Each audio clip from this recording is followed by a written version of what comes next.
Good morning. Welcome again on the Vintage Aviation News YouTube channel. We are in Miami today, precisely in Opa-locka, Florida, home of the Florida Air Cargo. You've seen them probably on social media, Facebook and Instagram, flying their beautiful C-47s to the Caribbean, to the Bahamas. Today we're visiting them.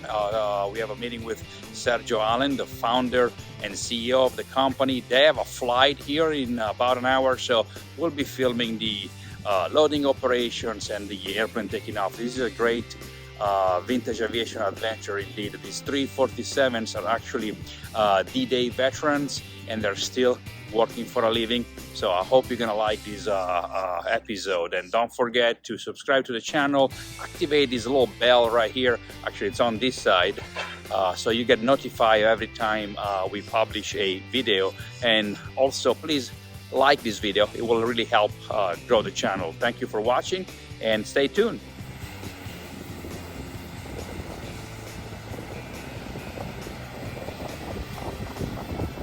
Florida Air Cargo operates two Cessna Caravans right behind me. Obviously, depending on the amount of cargo, they either use the Caravan or the C-47. The Cessna Caravan can carry about 3,300 pounds of cargo plus fuel. When they get to the islands, usually they get fuel for the trip back. If they need to carry more cargo, the mighty C-47 can carry about 6,700 pounds with fuel. They get to the islands, they offload the load, and just turn around. They don't get any fuel and they come back home.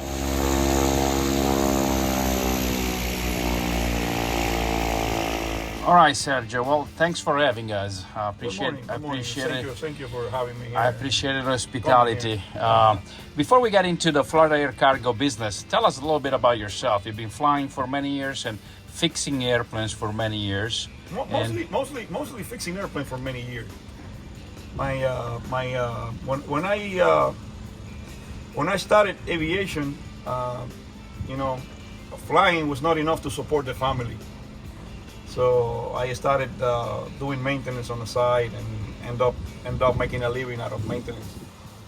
Own a repair station for 18 years and had my IA for I don't know how many years. I don't know, 1987 till now. So I've been mostly doing that, and I was actually the director of maintenance for Florida Air Cargo. Okay. When this company was owned by some investors, and the company was not doing good, they started getting rid of the DC-3s. They bought a short, they bought a Cessna Caravan, and they thought that getting rid of the DC-3 was the solution, and that did not help them.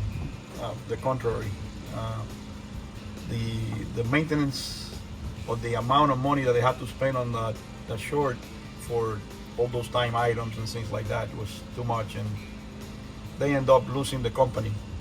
When the company closed, I talked to one of the owners. There were three owners, and I told them I want to take over the company. And back then they owed me some money, so we agreed on trading the certificate for the money. And then I talked to the owner of the Caravan, and I told him I want to lease the Caravan from you, and he decided, yeah, I'm gonna let you operate the Caravan, and instead of giving the Caravan to the bank, I'll give it to you. And within probably 6 months, I was doing 60 hours a month in the Caravan, and that little airplane was good, and the business that I was creating was so good that I ended up buying the first DC-3. And the first DC-3, then the second one, and then the third one, and so on.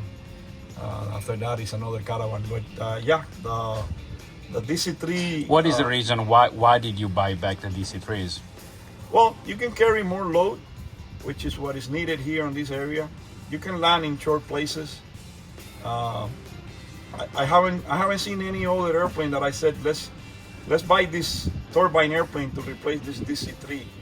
I haven't seen another one. The only airplane that I think I can replace the DC-3 will be another DC-3 with turbines. They're just not cost effective for us, the type of business that we have here, which is Bahamas, which is a place that is half an hour to 1 hour, 2 hours maximum trips to buy a turbine DC-3. And to me, it's better to have 3 piston DC-3. Sometimes they all fly to different places than to have one turbine DC-3 only being able to go one place at a time. Sure. Now, you're operating airplanes that are, this one right here was produced in 1943, but the design itself dates back to the 30s. So there must be a lot of challenges to keep them flying.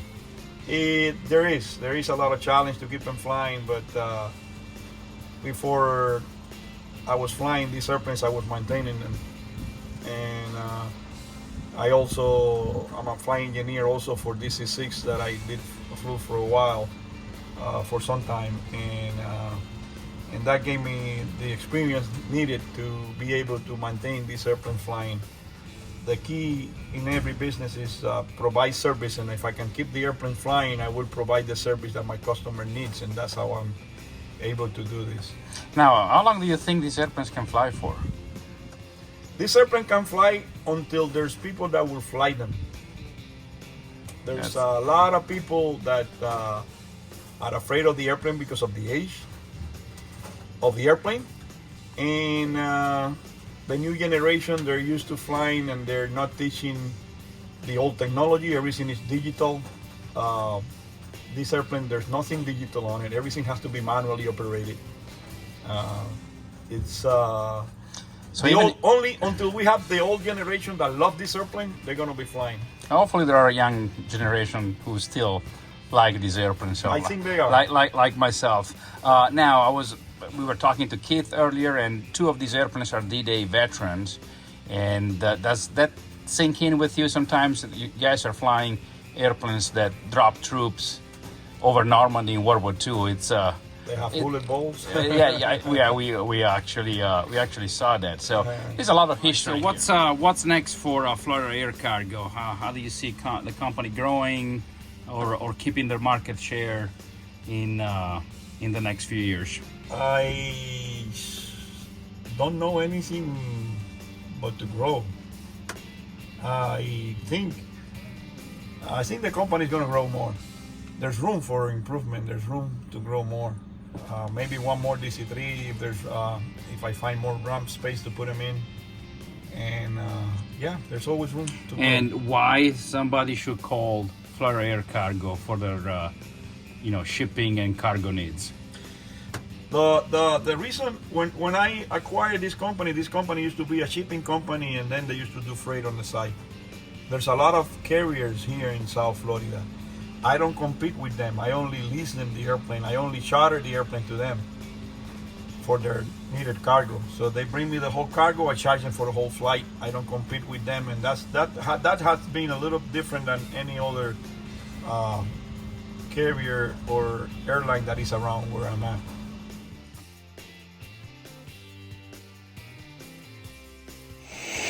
This is a very, very, very busy ramp. Right behind me, right here, in fact, there is Conquest Air Cargo, another company operating former Navy Convair 240s, and as well as a MRO facility. You see here, Super 80 and other aircraft right here. So very, very busy ramp.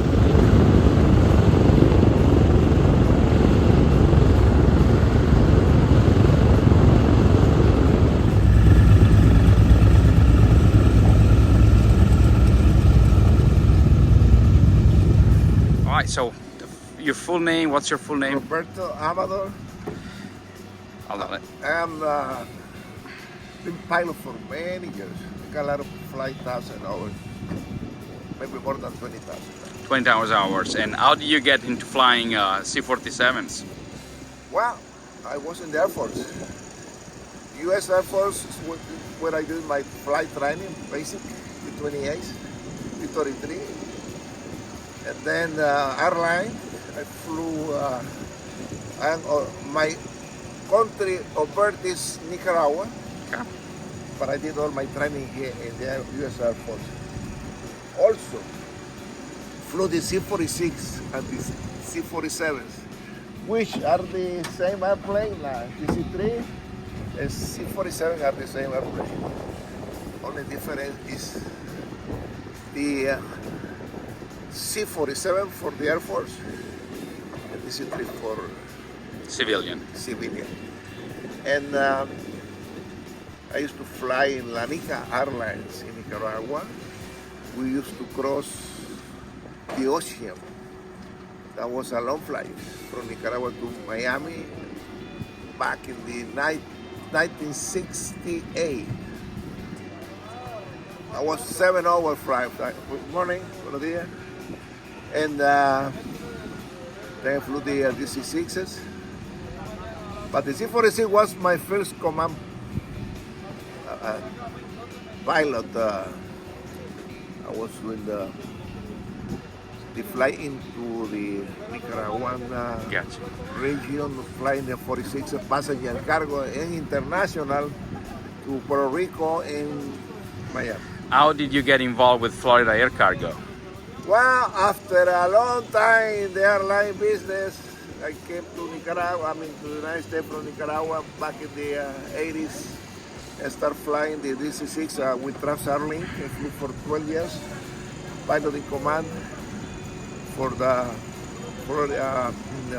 Transairlink, and then flew DC-8s and DC-10s for that was Arrow Air Cargo. Retired, and then I found this company here in Miami, Florida Cargo, so I applied, and I've been flying for Florida Cargo for over 4 years now, enjoying the flying with the company. We got 3 airplanes, 3 DC-3s and 2 caravans.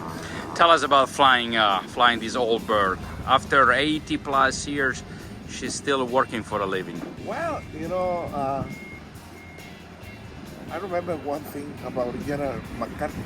He said, all soldiers doesn't die, they just vanish. I don't want to vanish. And I can make the comparison because we are all pilots and young pilots too. We just have one that finished the flight time here and went to fly the 767. So this is like a school for young guys. They come to fly here and then they go to some place else. But I found my house here. Someday I have to retire, of course, but I don't think it's gonna be for now. For now, I'm enjoying this, flying to the Bahamas and some other places. Like we did flying for Puerto Rico when we had the hurricane. We were flying every day, taking help for the people in Puerto Rico. And what's the best part about flying the C-47? What's your favorite thing about it? The favorite thing? What's your favorite thing about flying the C-47? I enjoy this because this is the transition that happened in aviation in the United States, in civil aviation, when the DC-3 was built. That was a big change.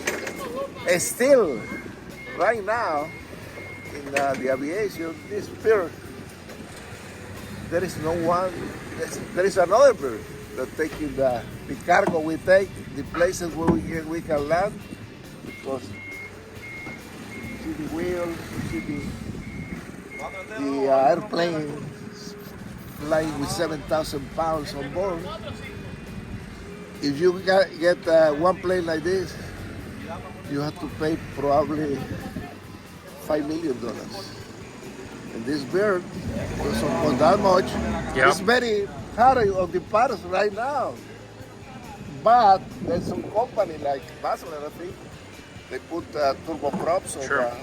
on it. And, I bet you get a lot of comments when you fly places from commercial pilots or corporate pilots that see a DC-3 flying, right? yeah. Many people, you see this bird flying some places and some pilot, believe me, oh, what kind of plane is that? Oh, yeah. I said, what? You don't know what a DC-3 is? So I'm proud. I feel happy.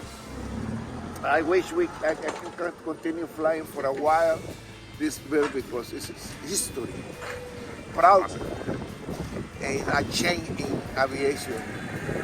This airplane. Awesome. Still going up and flying every day, and I hope we can have some turboprop soon. All right. Thanks, Roberto. Appreciate it. Anytime, sir. Well, what are they shipping to the islands? Really anything from Amazon packages to George Foreman grill, anything you need on an island, including, you know, large pieces of furniture, as you can see right here. And obviously, the C-47 is the perfect aircraft for the job. So stay tuned. There's more loading going on.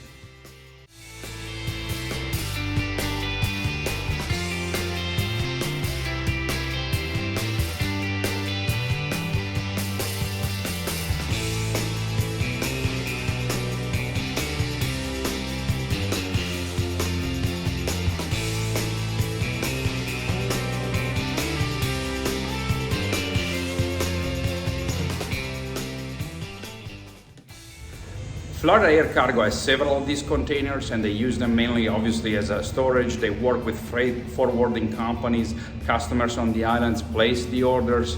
The goods get shipped to these warehouses, freight forwarding companies.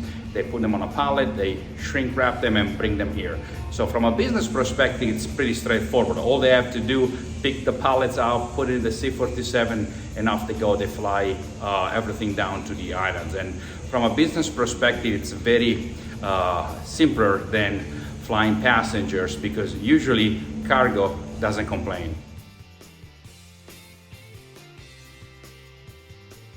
All right, Keith, Director of Operation for Florida Air Cargo, and it's my understanding you've been involved with the company pretty much since day one. Almost, Huh? almost. I've been here 20 years. Okay, how did you The company get? started in 1996, and I came on in 2003. Okay, what's your background? Well, I was fresh out. Well, I'd been out of college for 2 years, and bachelor's of aeronautical science with a minor in flight from Laterna University in Texas. And I came to Florida on a whim. Found a job in my field and stayed. And working at a small 135 in Fort Lauderdale executive for 2 years, and then I was propositioned by a guy who had a Super DC-3 to come work for him in Opelika. That didn't pan out, but a couple months after I came down to Opelika, I met up with the former owner of Florida Air Cargo, and he hired me on as a mechanic, and worked as a mechanic for about 3 years before they finally let me get in the right seat and start flying. And so I'd work on them, fly them, break them, work on them again. So what does it take to keep an 80 plus years old flying nowadays? Oil, grease, and avgas. And yeah, just TLC. You're always chasing oil leaks and looking for parts because things break, and metal fatigue, and trying, especially in South Florida, trying to keep corrosion at bay. So it's a never-ending battle.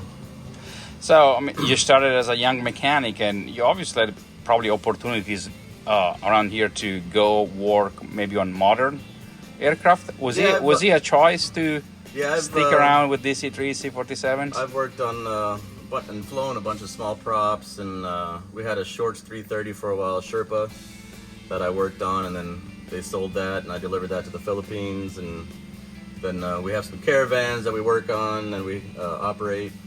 But when Sergio took over the company in 2012, we were down to one caravan because the company had fallen on hard times, and the caravan hadn't flown about 6 months, and Sergio started nursing it back to life, and within 6 months we had bought our first DC-3 under his ownership, November 271 Sierra Echo, that was formerly owned by Missionary Flights. And so we got that one flying, and then the year after, he bought 15 Mike Alpha back from, because that used to be a Florida Air Cargo plane, and from 99 until 2008 or 2007, and we sold it to another company, and they sold it to a guy up in Massachusetts. And then when Sergio was looking for another DC-3, Mike Alpha was for sale, and he brought it back to South Florida. And a couple years after that, we picked up our third DC-3, 138 Foxtrot Sierra, that had been languishing in Puerto Rico and rotting away, and it took us a year to bring it back to life and get it on certificate. And so since then, we've just been flying them back and forth to the Bahamas and sometimes Puerto Rico. And Perfect. Tell us about the routine maintenance to keep them flying and yearly maintenance and things of that nature. all right, so we're on a double AIP, which is airworthiness program approved by the FAA. It was basically copied from the ones that the missionary flights had approved, and it takes all the. It's not a 50 and 100 hour. It's the airframe inspections are every 50 hours. The engine inspections are due every 150 hours, but normally we do them about every 100 hours, just so we can. Because after 100 hours of flying, the push rods are coming loose and leaking, and spark plugs are getting worn out with the heat and the vibration. So 100 hours is a pretty decent time between engine looks. And so we have 6 phases, and basically completion of the sixth phase, which is due, they're all due every 300 hours, total completion, or 12 months. And so the completion of all 6 phases is basically like completing an annual. It's just broken up into sections. Well, this aircraft is what, 80 plus, 85, if I'm not mistaken. Well, this is a 1943, but This the one's 43. design is obviously 1936. exactly. So it's just a true testament of the great design, because again, 80 plus years later, these aircraft are still flying and still carrying a lot of cargo. It's my understanding like 7,000 pounds. Yeah, our average with round trip fuel to the Bahamas, we normally carry about 6,800, 6,700. If the customer comes and wants 7,500 pounds, which is the max that we can take for Part 135, we got to leave a little gas behind, and then we just pick up some avgas in Nassau for the return trip. But yeah, 6,800 pounds, as long as like normal pallet weights are 700-800 pounds, and we'll normally bulk out about 6,800 pounds. But yeah, true testament to the design, built like a tank. And flies like a tank. And flies like a tank with Gentle tank. with no power steering. That's right. And you also fly them, right? Yep, I've got probably 4,500 hours in type. Probably 1,200 in the right seat, 1,500 in the right seat, and the rest in the left seat. I've been flying it since 2005, 18 years. What do you like most, flying them or maintain them?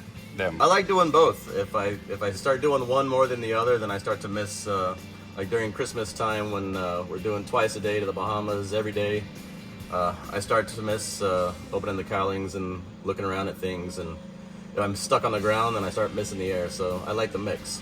And that's one of the things that's kept me with this company for so long, through 3 owners, is I mean, I get to pick what I want to do, and I get to fly, and I get to wrench on them, and I have evenings at home with the family.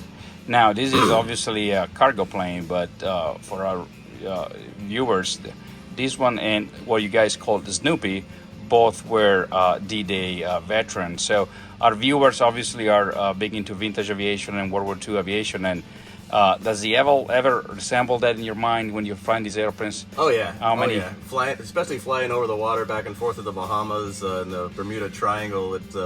You start thinking about the seats, the butts, and that have been in the seats, and the hands on the yokes, and what kind of stories these planes could tell if they could talk. And in just a minute, we're going to show you some evidence of this plane's action. There's some sheet metal patches in the back that are about bullet-sized holes. That's awesome. Well, I appreciate it, kid. Thank you. Yes, sir. Click!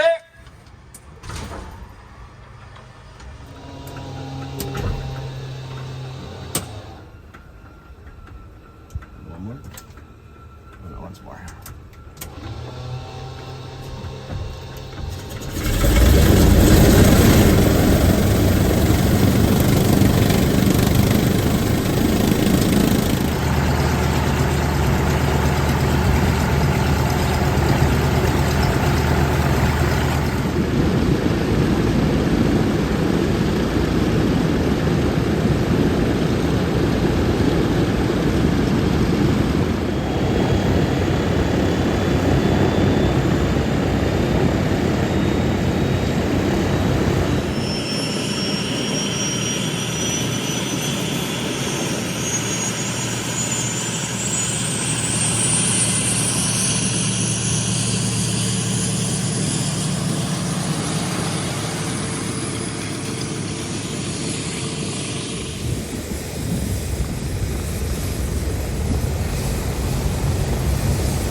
And this is it for today. I hope you enjoyed this video, which is a little different from what we usually do.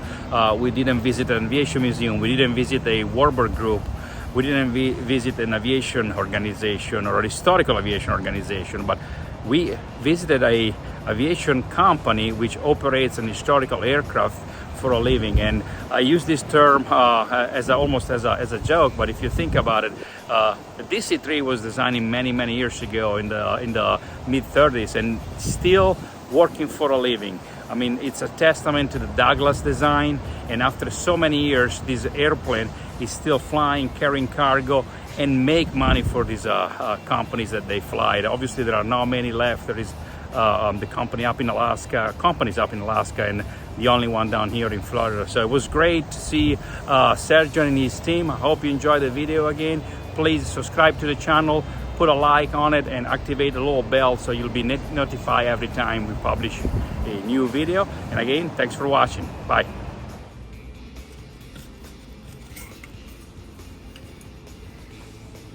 But one of the greatest things about this operation is the Cuban coffee. Sergio comes here every morning and about 6:30 or so and makes coffee for his entire crew. This is great, authentic Cuban coffee. And as an Italian, I just love it. This is great back home. Love it. Cheers.